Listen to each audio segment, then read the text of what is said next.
Good evening. Appreciate you guys coming out. I've got some information. I'm going to give you an informative presentation, and I'm going to go over the gamut of deer management options. So what I cover is the issues that Marylanders have told us they have with deer and the options to manage deer. I will not entertain questions until the end.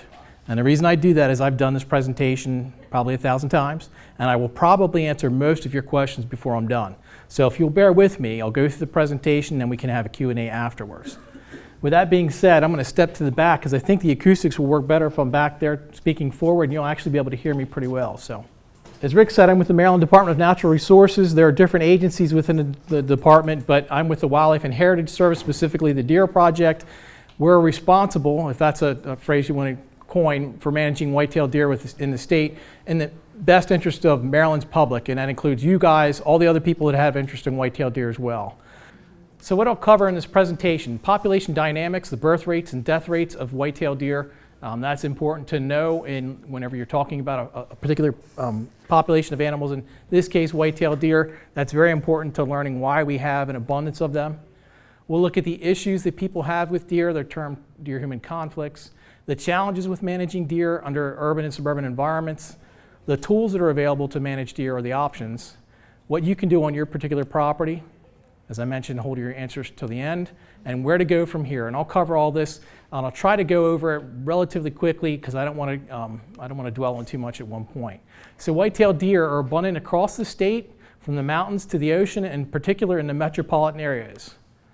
This chart shows you what we do is we actually estimate the population of abundance of white-tailed deer based on different parameters: buck-to-doe ratios, doe-to-fawn ratios, deer in the harvest, deer that are picked up on roadkills. All the mortality things that we get, we actually plug into a formula and it gives us an estimate of abundance. And you can see over the years, from 1997 to the most recent season, that population has varied, but overall, it's gone on a downward trend. And this is statewide. This isn't talking about downtown Takoma Park. This isn't talking about the urban, suburban areas of the state. This is across the state as a whole. And that's been our goal. And we'll talk about that in a little bit about our deer management plan. But as you can see, the population as a whole, as the estimate goes, has been declining, and it's by about 1/3 since that time. So we already mentioned that, and that's why we're having this presentation. Suburban areas are our biggest challenge when it comes to managing white-tailed deer. Our tools in the suburbs are very limited. We'll talk about those tools. Local ordinances often prohibit or prevent some of these tools from being used, particularly lethal tools. Public perceptions oftentimes challenge the use of some of those tools. Access to land is one of the biggest challenges. The majority of the state is privately owned, and with that comes land ownership, and those people have to give permission in order to access the property in order to manage deer.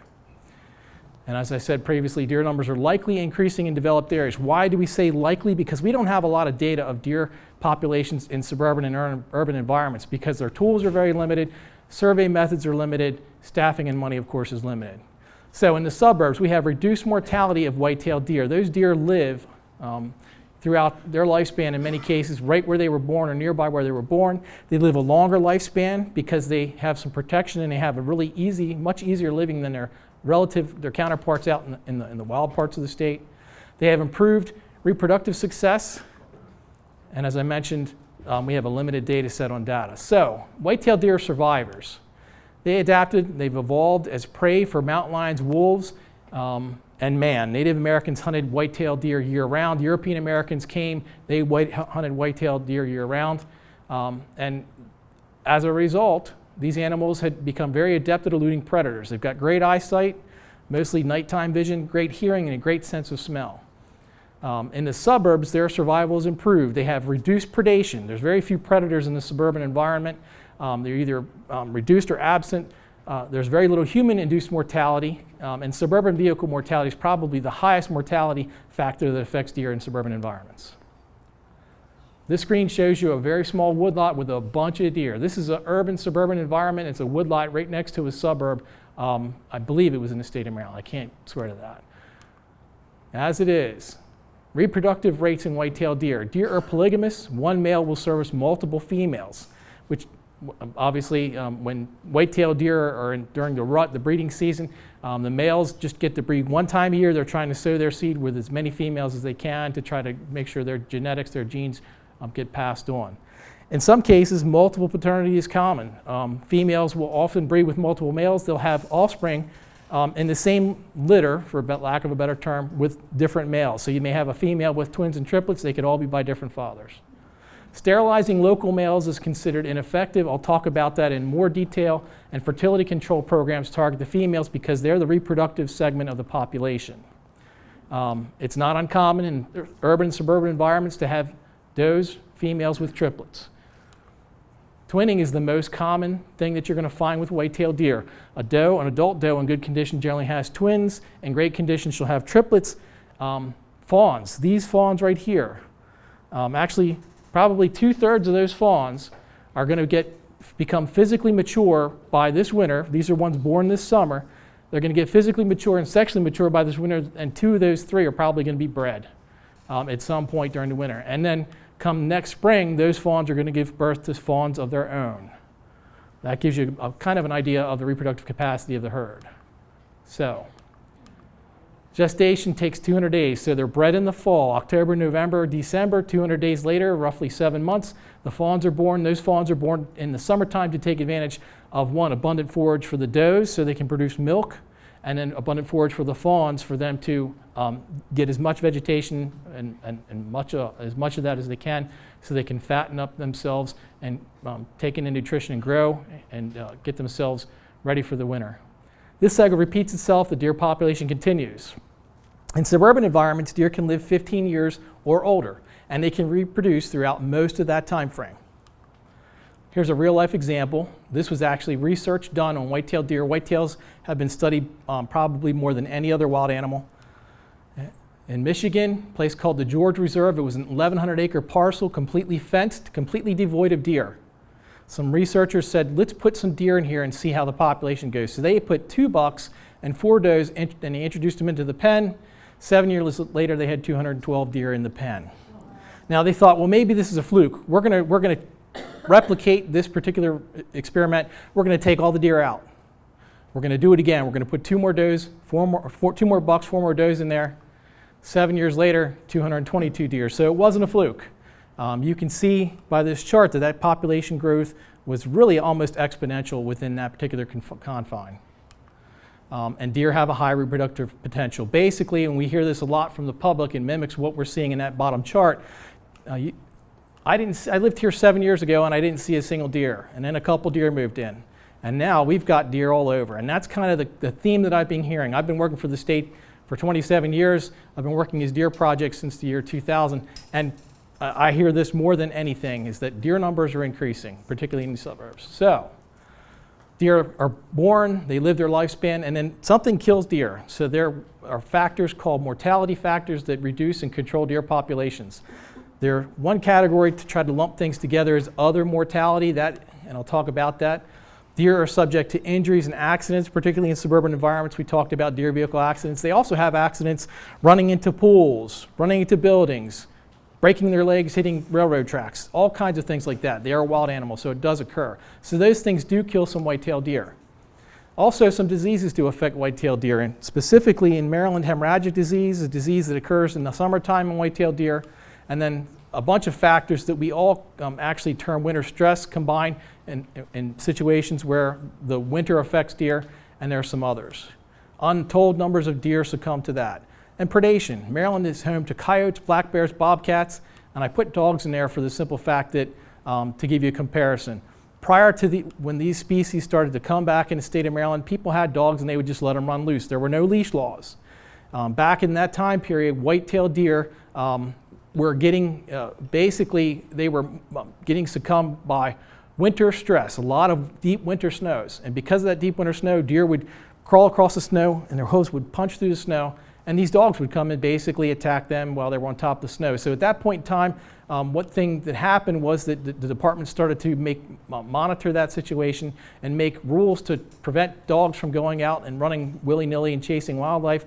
And then, of course, leash laws are what occurred, and that's one of the things that changed over that particular point in time. Then, of course, there's human-induced mortality, sharpshooting. Some of the municipalities do that. Montgomery County Parks and Recreation is probably the most relative example for here, that they go out and their police actually remove deer using sharpshooting. Farmers can remove deer that are depredating their crops under a deer management permit or a crop damage permit. And then, of course, hunting during the regulated seasons by licensed hunters. So we're going to talk about the population dynamics of the herd, and I'm going to give you the simplified version. Mortality must equal reproduction to maintain a stable population. So you have to have an equal number of deer dying, and if it equals the amount of deer that are being born, that population will remain stable. If mortality exceeds reproduction, your population will decline. So absent significant mortality, deer numbers will increase over time, deer-human conflicts increase, and public tolerance becomes reduced. And a lot of people are at that point. And then, of course, complaints increase. I've traveled around the state a lot. I take most of these pictures. I took this picture when I was going to meet with the Baltimore City Council. And they have deer right in the city, in the suburbs, and in the county. So you guys are not alone in your issues with white-tailed deer. Immigration also affect white-tailed deer, but not to that extent in suburban and urban environments. Now we're going to get into the meat of it. Marylanders tell us in many different forms, electronic medium, through the mail, through the telephone, through the internet, that they have issues or conflicts with white-tailed deer. First and foremost, damage to personal property. They're eating my azaleas. Deer-vehicle collisions are a big concern. Deer-human disease concerns, of course, in most cases people are concerning about Lyme disease. Deer don't cause Lyme disease, but they carry the ticks that can cause Lyme disease. Damage to the habitat and ecosystem. Loss to the forest industry. Aggressive encounters between white-tailed deer, which seem to be becoming more and more abundant as deer populations increase. And this scene shows you a big blank picture of the woods. This side of the fence, the deer are excluded. They've been kept out of there both by a fence, and this area is patrolled by dogs. You can see that vegetation in there is stellar. It's amazing. All kinds of spots here for wildlife, a lot of shade for all the species that need a cool, wet, moist environment, and a lot of natural vegetation growing up. But outside the fence here, something's happening. White-tailed deer have eaten everything inside this fence. This was actually a county parkland in Baltimore County that had never been managed for deer. And you can see the stark difference in contrast. So there are issues with having too many deer. They cause damage to the ecosystem, they impact the forest, they impact the watershed. This piece of ground can retain and hold water and slow the water flow a lot better than this side, as you can see. And they also impact the habitat and the wildlife within that habitat as well. So here there's cover to hide from predators, nothing here. Reptiles and amphibians, they're going to have a hard time living in this environment if they need a moist, damp environment. There's no place for ground nesting birds to live here. Here there is. Pollinators, and then of course for the deer themselves, if they don't have cover to hide from predation, it's going to be a tougher life on those deer. So the bigger challenge that we're faced with here in the urban and suburban environments, progress. Progress equates into development, and that creates its own set of issues. This cartoonish picture shows you what happens to habitat, good deer habitat, wooded habitat, agriculture, and the deer population at the time was being managed utilizing some form of hunting, and then that changes. People move in, they change the habitat, they create more of this edge that deer prefer, so they actually improve the habitat. They eliminate any predation or mortality factors of white-tailed deer, and they actually improve the habitat. And deer numbers do really well in those situations. So we create edge, it improves the habitat, this indirectly limits mortality of deer and improves their survival and results in high deer densities in these developed areas. And to show you graphically how this has occurred over time, over the last 40 years, the red on the map shows you development. In 1973, 40 plus years ago, development was basically relegated to Baltimore and Washington. Over the last 40 years, this has occurred. Development is now everywhere in the central and southern part of the state. And that map is dated. It's almost 10 years old now. And development has slowed and ebbed, but it's also been increasing over the past several years as the economy's improved. This results in favorable conditions for deer herd growth. Those deer densities in the suburbs increase, and more complaints like this occur. Deer in my yard, deer in my azaleas, deer. So we have a plan to manage white-tailed deer. It's basically done on a 10-year basis. We're actually in the third revision of the white-tailed deer plan, which we're working on currently. And our goal is to manage deer for the balance between the cultural carrying capacity, the number of deer that the people will tolerate versus the biological carrying capacity, the number of deer that the habitat will sustain. And I can tell you the cultural carrying capacity is probably around 30 to 40 deer per square mile. The biological carrying capacity can be as high as 300 deer per square mile. We have densities, and we've had densities in some suburban and urban environments in the state that deer densities exceeded 200 and up to 300 per square mile, and the deer were relatively healthy, which was really surprising. So, what are the options to manage deer? There are non-lethal tools. We'll talk about those: exclusion, fencing, and netting, repellents, deer-resistant plants, and fertility control. And then, of course, the lethal tools: hunting, deer management permits for farmers, and deer cooperator permits or sharpshooting permits. This information is available in our plan. That plan's being updated, but that's where you can find that link, and you don't have to worry about it now because I'm going to have a slide at the end that's going to give you all the options, and Rick is actually going to provide you that information electronically on your website as well. So the options in the suburbs: if it's not an issue, don't take any action. If it is an issue and people can tolerate deer, use some of the non-lethal options. There are plants that deer don't like, which we call, some people term deer resistant.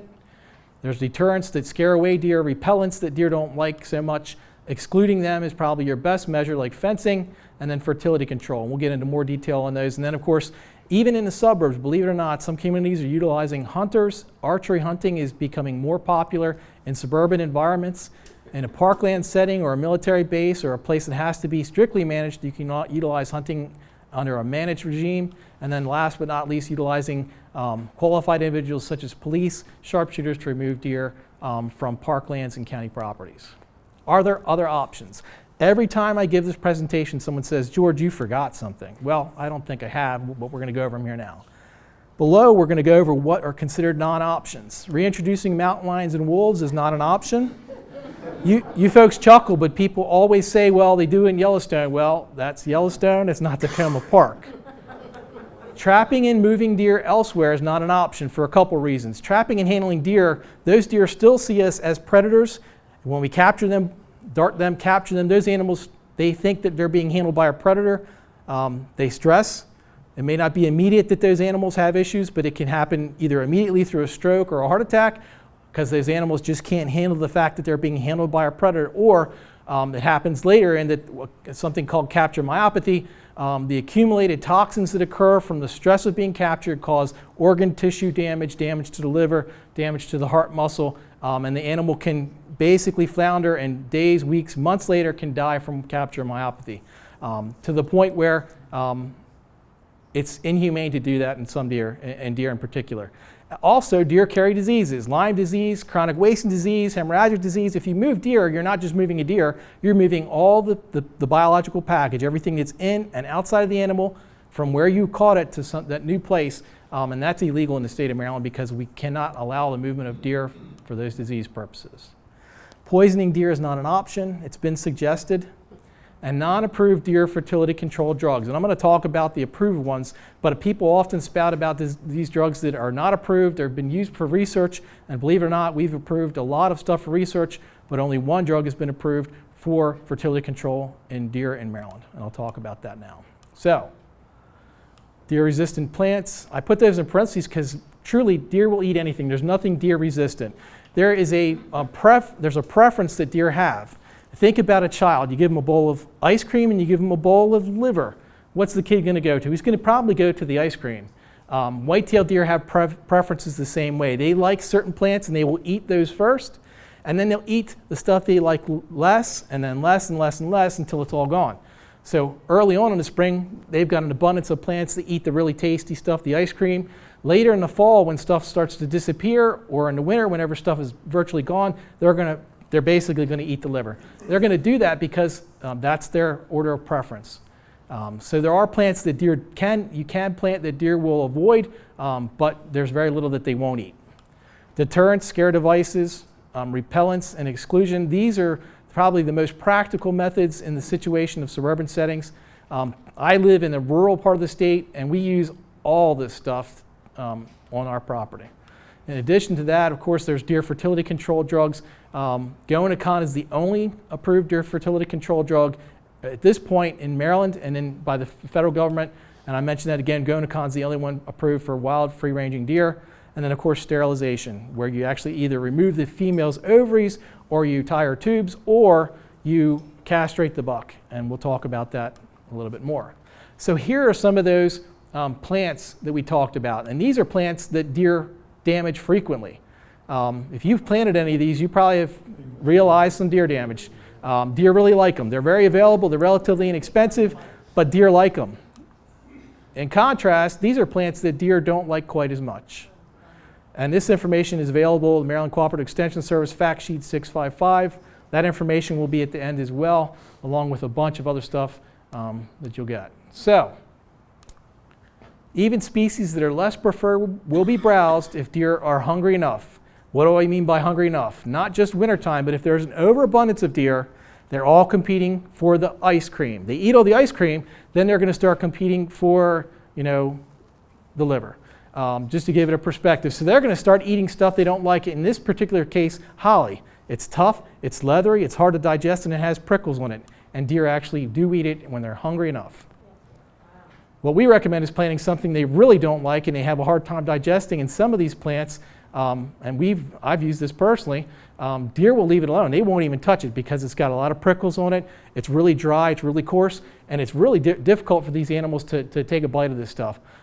Just have to be careful not to get some exotic species. Check a native list plant, and we do have that online as well. And there are deterrents, things you can use to alter deer behavior, usually scare devices. Not something that you may entertain here in the city, but I have seen it, believe it or not, in some relatively suburban areas. It's an electric fence, electric hot wire baited with peanut butter. The deer come up, they lick a peanut butter fence, they lick the electric fence. It has an lasting effect, harmless on the deer, but it does shock them and it conditions them to stay out of that area that's surrounded by the fencing. Their effects are short-lived, unfortunately, because deer are very adaptable. And of course, a propane exploder, you wouldn't be real popular with your neighbors if you tried that. But in the case with agriculture, that is an option as well. And deer do adapt, so do use discretion when you're using these tools. But buyer beware, and actually this goes to your comment, ma'am.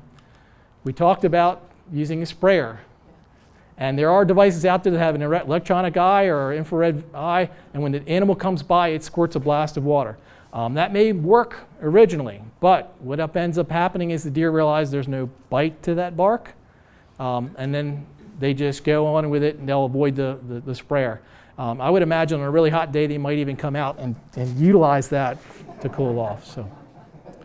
So deer will learn to ignore some products. Another system that's been adapted for rural environments and has been used in some somewhat suburban environments, but it does have some caveats there, is to utilize dogs. Dogs basically descended from wolves. They're, in the mind of deer, they're in many cases predators. This landscape nursery in Frederick County, it was very large. It was wide open. They didn't have any fence around the darn thing, and they couldn't. It was probably close to 800 acres, if I'm not mistaken. So they didn't have any cover on their property, but the surrounding properties had cover where deer were hiding. So the deer would come out at night, they'd walk across, and they would just cause damage to the tune of hundreds and thousands of dollars of damage every week. So these people said, look, we've got to try something, but we don't want a fence. What they did was they got these dogs.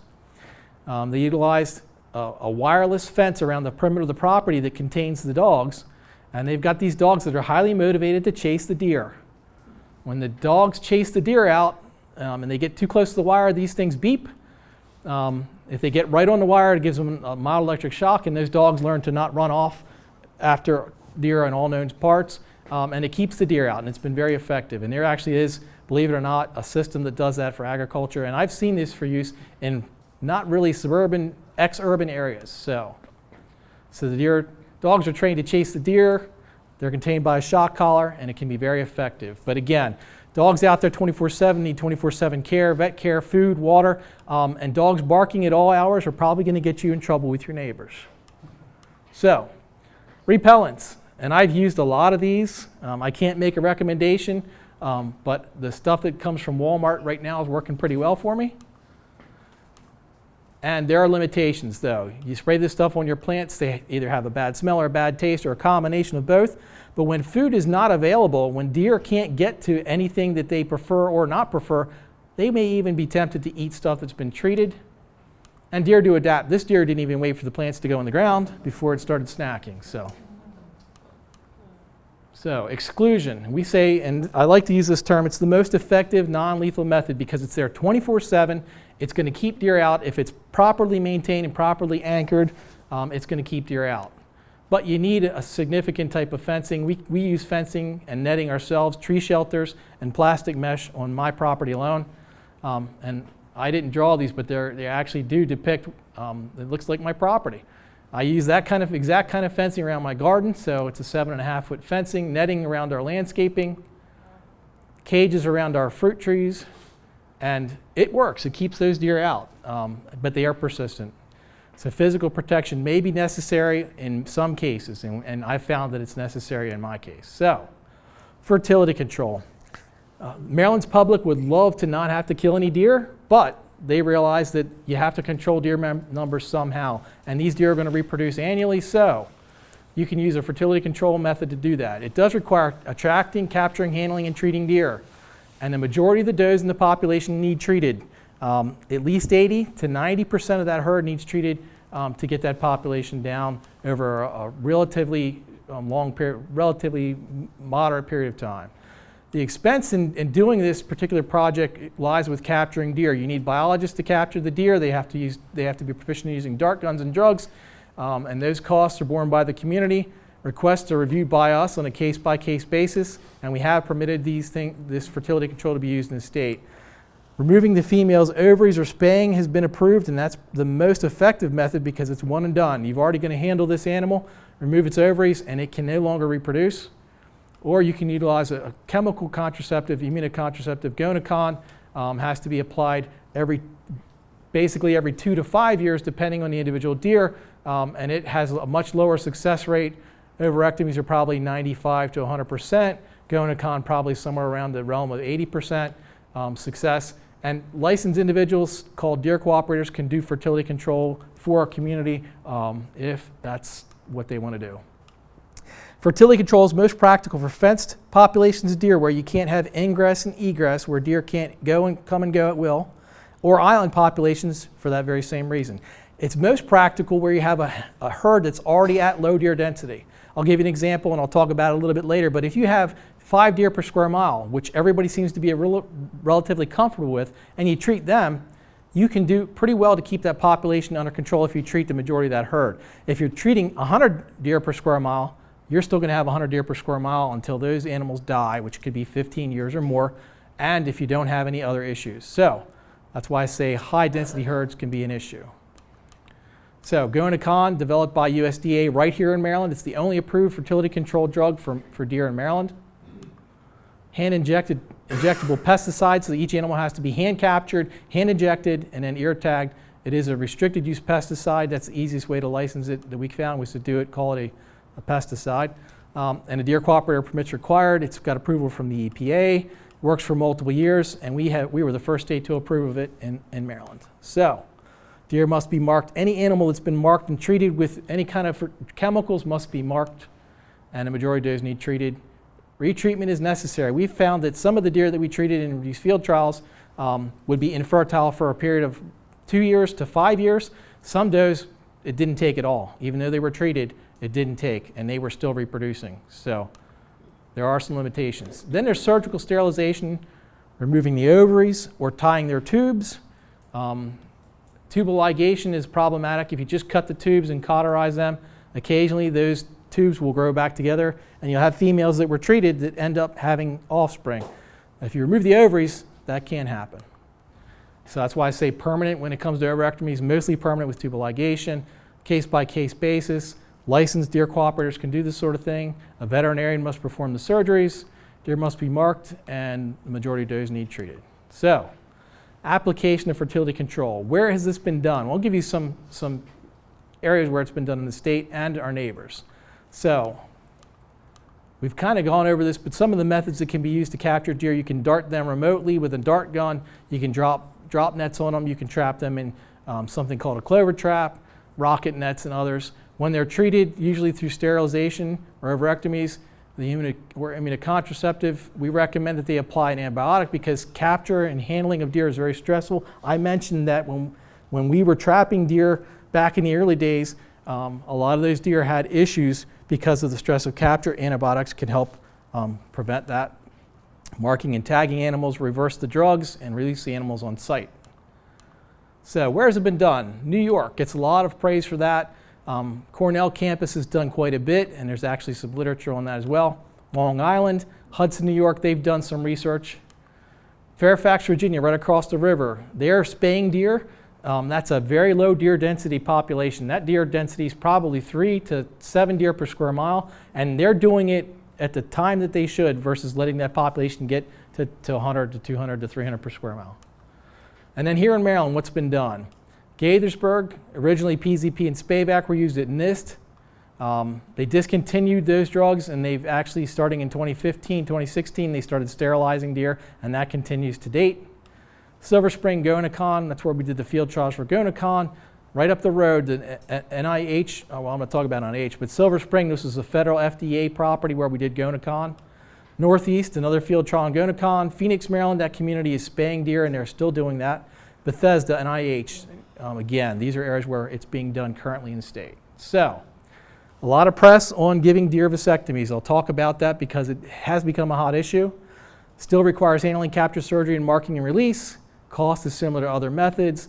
Less invasive than ovarectomies because basically you can snip and you're done. It's pretty quick.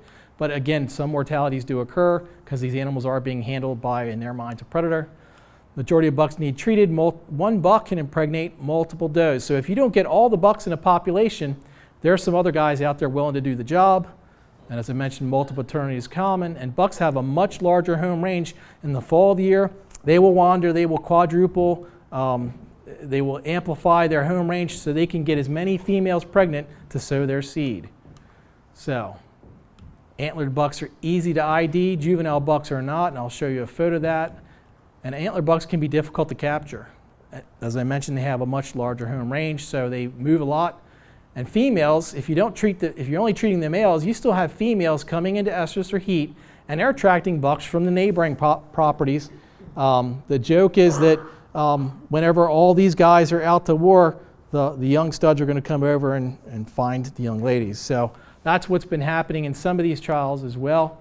In the first picture I showed you this in the presentation, all these deer, they don't have any antlers, but they're all juvenile bucks. So if you treated all the antlered bucks, all the adult bucks, all these guys are going to go and they're going to impregnate the females anyway. So those are the difficulties with using vasectomies. And we don't regard it as a practical for deer herd management, although it's being done. Immature bucks such as these young bucks can do the deed for sure.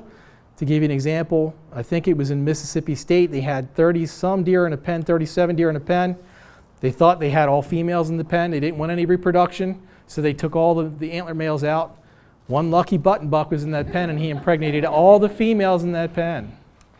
So, previous projects treated few bucks and failed. There is a project on Staten Island that is, they're throwing a lot of money at this. They're into over $5 million at this point and they've treated thousands of bucks. So we're watching that. But the fact is, I'm not sure if it's going to work, just the fact that the promiscuous behavior of white-tailed deer. So we've gone over all the non-lethal options. What about the lethal options? Sharpshooting is one of the tools that's being used in developed areas, particularly in Montgomery County, PG County, Anne Arundel County, Baltimore County, and those parklands where hunting isn't a tool and where the public is accepting of it. So to the tune of 2,000, 2,500 deer annually taken by sharpshooters. To put that in perspective, farmers take between 8,500 and 10,000 deer that are damaging their crops. And hunters, believe it or not, hunting occurs in rural areas and believe it or not in suburban areas as well. They have plenty of opportunity to do that to the tune of 85,000 to 100,000 deer annually in the state. That's why game agencies often refer to hunting, because look at the magnitude, the order of magnitude that hunting removes deer. Obviously it can't be used everywhere and has to be used with discretion, but it is our most effective tool to manage deer. That being said, we recommend using a combination of all these options to manage deer where they're most appropriate, but there's no silver bullet, excuse the pun. There's no magic potion, again, excuse the pun. Deer management takes time and it takes effort. We do provide the tools and information to manage deer. Deer management, particularly in suburbs and exurbs, is very difficult. There are limited tools for use in those areas. Access is the most significant obstacle to deer management, and deer management is very divisive. Amongst this room, if you guys had a debate, which you may, and I'm not going to get involved in that, there could be fists flying and people saying unkind words to each other, and we've had that happen as well. That's why this is an informative meeting. It's not going to be anything divisive, and I won't agree to that. So, communities must collectively decide how or if deer should be managed, and that's why I'm giving you the options. You guys can take this back, mull it over, meet with your elected officials and decide if this is something you want to do. What can you do? Become educated on the options. You're doing that now. Share this information with others. Rick's going to put it on the website. It'll be there for everybody to see. Apply those non-lethal methods on your backyard where the deer are eating your plants. Consider lethal management where it's appropriate in parklands, large tracts of land where it can be used. And support efforts to educate the public on a need to manage deer, support deer management programs, and because we want to see that the venison gets used, support donation programs. That last slide has all the reference materials that I talked about. They're actually referred to in the presentation, and Rick's going to put those on the web page as well, right, Rick? They're going to be on the web. Yep. That's got all the links. That's got all the documents. We actually, believe it or not, we've been involved with editing and adding to a lot of these documents over the time. We actually belong to the Northeast and Southeast Deer Tech Committee. And those folks and different biologists from across the nation, from Canada all the way to Texas, we advise each other, learn from each other on deer management, and that's how these documents were produced. Thank you. Like George mentioned, all the information from this evening is on the